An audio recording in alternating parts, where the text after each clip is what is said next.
All right. Ready to dive deep? Yeah. You wanted to know more about tax overtime compensation. Oh, So yeah. that's what we're looking at today. Buckle up. We've got a proposed bill from Georgia, Chancellor. some political maneuvering in the U.S. Mm. House of Representatives Mm. to unpack. Yeah, it's going to be a wild ride. It does get juicy. Sometimes the most unexpected corners of policy Oh, yeah, for sure. have the biggest impact on our wallets. Exactly. Let's start with Georgia, where House Bill 375 is making waves. Right. It proposes making overtime pay completely exempt from state income tax, Wow. starting in 2026. Now, what's interesting here is that this wouldn't just apply to What? businesses already covered by federal overtime rules. Oh, wow. We're talking every business in Georgia, Oh, wow. from the corner store to major corporations. That's a huge point, and it makes you wonder about the potential consequences, right? Yeah. The bill mentions businesses needing to track and report all that overtime to the state. Could that become a logistical nightmare, especially for smaller companies? Absolutely. Yeah. Imagine the added paperwork for a family-owned restaurant trying to keep up with fluctuating staff hours and overtime calculations. Oh. That cost could offset any benefits the tax break offers. Okay, so potential burden for businesses. Got it. Yeah. But let's look at this from the employee's perspective. Okay. Could this actually change how people work? It very well might. If suddenly those extra hours mean significantly more take-home pay, Yeah. employees might be much more inclined to clock in overtime and even seek it out.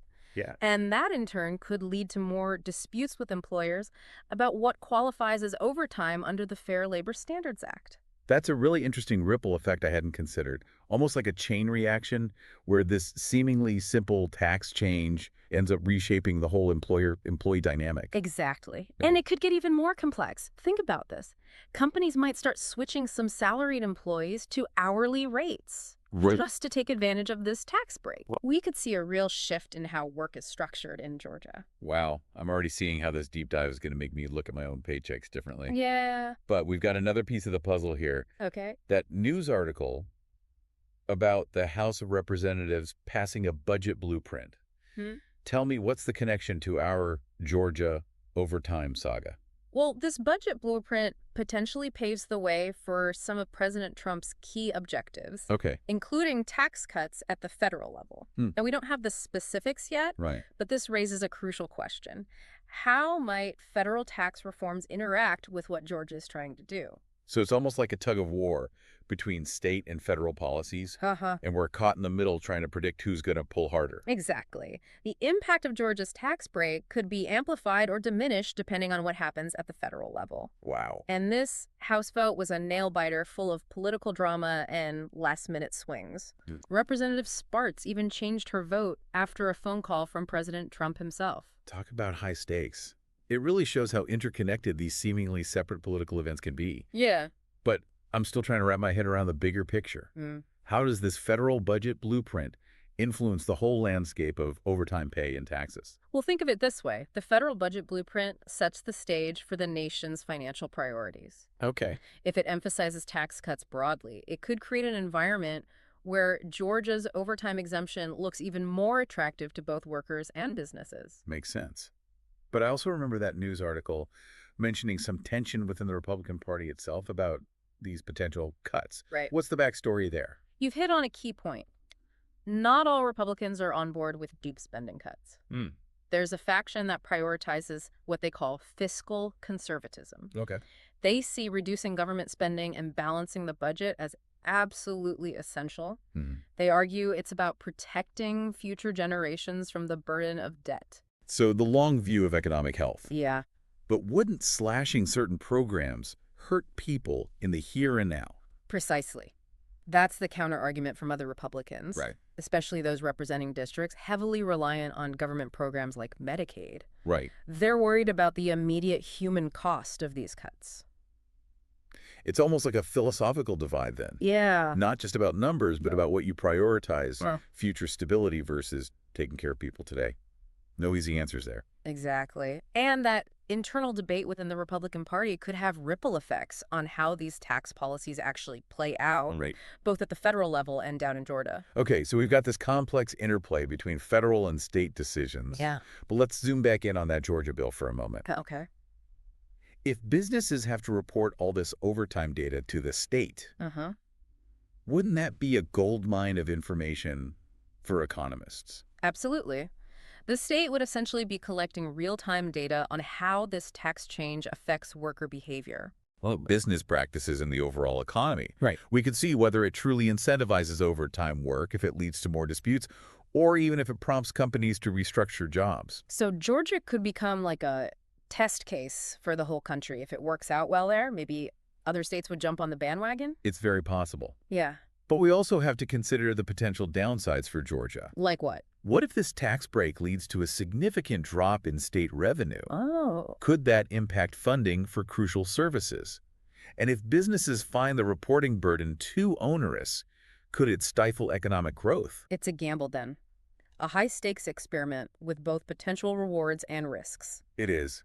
But what about the workers themselves? We keep talking about potential changes in behavior, but how might this actually play out in someone's day-to-day life?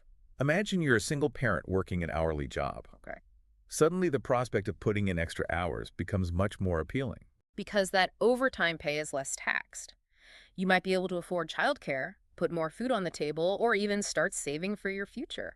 So a real tangible improvement in quality of life. Yeah. But couldn't there be a dark side too, like pressure to work even more hours just to make ends meet? That's the potential flip side. If wages stagnate and the cost of living keeps rising, Right. people might feel obligated to work excessive overtime just to keep their heads above water. Yeah. It could lead to burnout, strained family relationships, even health problems. It's a reminder that economic policies always have human consequences, both positive and negative. But zooming out even further, I'm curious about the philosophical implications here. Okay. Does this Georgia bill signal a shift in how we view work and leisure in society? That's a fascinating question. Traditionally, we've incentivized work through wages, promotions, benefits. Right. But by making overtime pay specifically more attractive, is Georgia implicitly saying, work more, earn more, even at the expense of your free time? It challenges the whole work-life balance concept, doesn't it? And it makes me wonder, are there alternative approaches? Like what? Could we incentivize leisure time instead? Maybe tax breaks for taking vacations, pursuing hobbies, spending time with family. Now, that's a truly radical idea. It flips the script entirely and makes us question our assumptions about what we value as a society. Yeah. Do we prioritize constant productivity, or do we recognize the importance of rest and rejuvenation?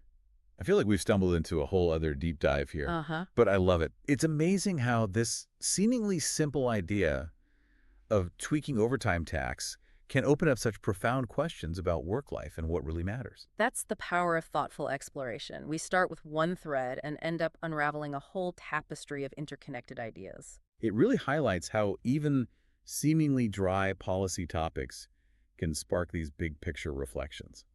But before we get too philosophical, I want to bring us back to that crucial question we've been circling around. What do you think about all of this? Is Georgia onto something with this overtime tax break, or is it a recipe for trouble? It's a tough call. There are so many potential outcomes, and we won't know for sure until we see how it plays out in practice. But I think the real takeaway here is that we can't afford to be passive observers. We need to be engaged citizens, following these debates, understanding the nuances, and making our voices heard. Couldn't agree more. Whether you're a business owner, an employee, or just someone trying to make sense of the world, these policies have a direct impact on our lives. And understanding how they connect from the local level all the way up to federal decisions is crucial. It's like we've been saying throughout this deep dive, everything is interconnected. A seemingly small change in overtime tax policy can ripple outwards, affecting worker behavior, business practices, government revenue, even our societal values. And that's why we do these deep dives in the first place, right? To unpack these complex issues, explore multiple perspectives, and hopefully equip you with the knowledge to form your own informed opinions. Exactly. We're not here to give you easy answers or tell you what to think. Our goal is to spark your curiosity, encourage critical thinking, and empower you to engage in these important conversations. So as we wrap up this deep dive into tax overtime compensation, we want to leave you with one final thought. What if this idea of targeted tax breaks expanded beyond overtime pay? Could we use this approach to incentivize other behaviors that benefit society? What if we offered tax breaks for investing in renewable energy, for supporting local businesses, for volunteering in your community? The possibilities are endless, and it challenges us to think creatively about how we can shape a better future. It's almost like a game where you get to design the rules and incentives to nudge people towards positive outcomes.